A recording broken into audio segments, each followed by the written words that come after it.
In this video, I will show you how to delete Khan Academy account. So to get started, go ahead and open Khan Academy on your browser, sign in into your account, and then click on the top right of your screen and then click on settings.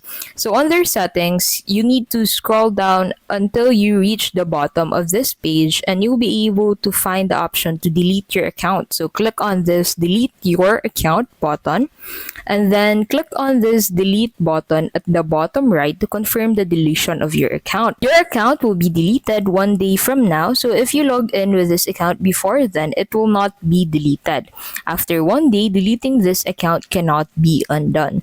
So make sure that you have saved all of your required information about your account, such as the materials that you've received and want to keep on your local drive before you delete your account. And that's basically how you can delete your Khan Academy account.